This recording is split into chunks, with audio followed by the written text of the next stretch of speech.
no 3, irmão Fabrício, não tem um texto como base para a sua parte, né? Romanos, capítulo 8, versículo 6. O tema: como podemos mostrar que temos a mentalidade segundo o Espírito?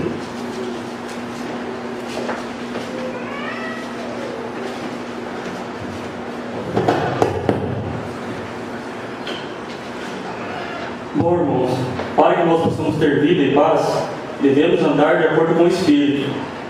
Uma certa pesquisa realizada nos Estados Unidos mostrou que telefones celulares estão entre os aparelhos que podem distrair o motorista da única coisa que espera que ele faça: dirigir. Mais de um terço das pessoas ouvidas nesta pesquisa disseram que foram atingidas, ou quase, por um veículo cujo motorista falava ao celular. Fazer várias coisas enquanto dirige talvez pareça vantajoso, mas os resultados podem ser desastrosos. O mesmo pode se aplicar ao nosso bem-estar espiritual. Assim como o motorista distraído, em geral, deixa de notar sinais de perigo, a pessoa distraída em sentido espiritual pode facilmente se colocar em risco.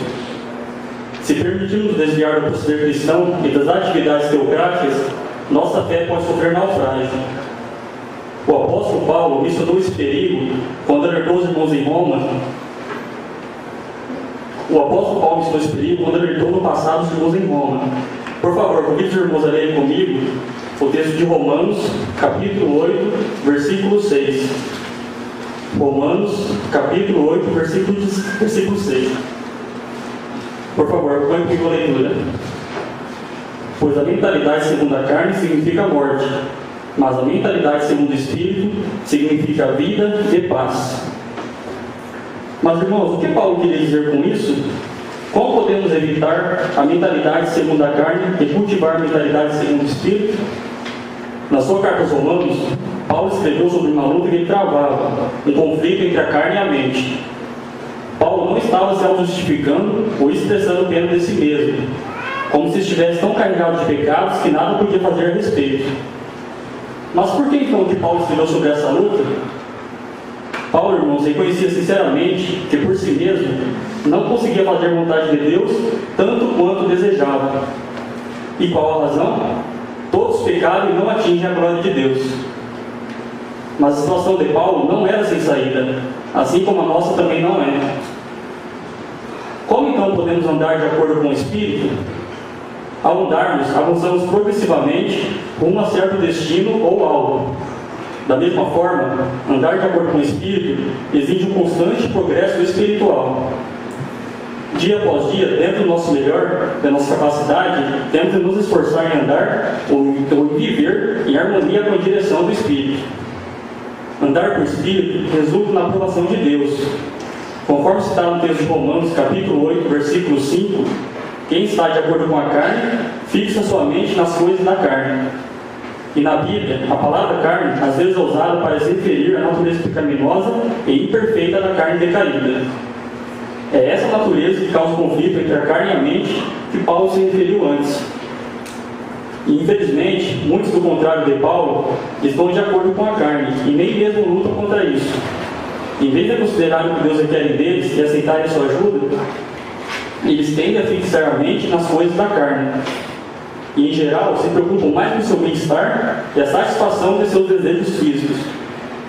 Já a tendência do cristão de acordo com o Espírito é fixar a mente nas coisas do Espírito, as provisões e atividades espirituais.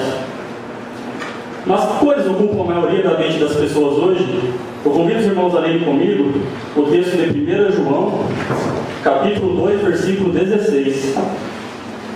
1 João, capítulo 2, versículo 16.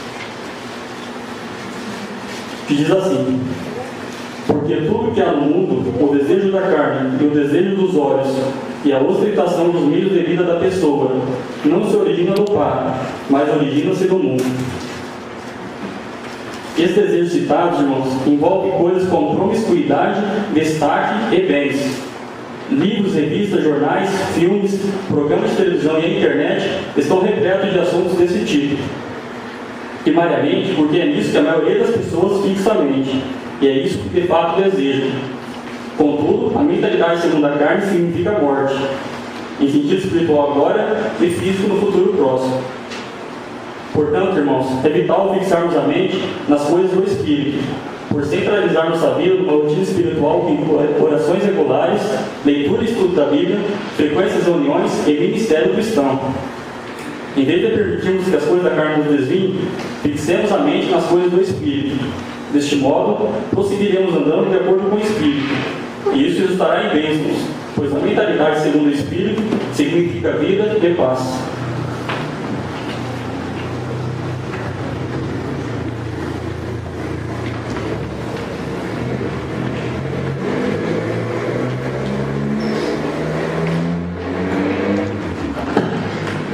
Bem, obrigado, irmão Fabrício, pela participação, por se preparar bem e cumprir a continuação. Todos nós apreciamos, o irmão fez boa pesquisa em nossas comunicações e pode explicar aqui a diferença entre a mentalidade segundo a carne e a mentalidade segundo o Espírito. E algumas boas sugestões sobre como podemos cultivar então, a mentalidade segundo o Espírito, então, uma rotina espiritual, orações, frequências de reuniões, ministério de câmbio e assim por diante. A participação das reuniões nos ajuda a fixar a nossa mente nas coisas do Espírito. Fez uma boa ilustração no início. O motorista que quer dirigir e fazer outras coisas ao mesmo tempo, não é possível, né? Assim é conosco, né? Temos que fixar a nossa mente naquilo que nos dá vida, não naquilo que pode nos levar à morte às coisas do mundo. Analisamos aqui o estudo 19, incentivo ao uso da Bíblia. Então, aqui, entre outras coisas, mostra que é importante incentivar os ouvintes a acompanhar na Bíblia a leitura de textos. E como que pode fazer isso, né?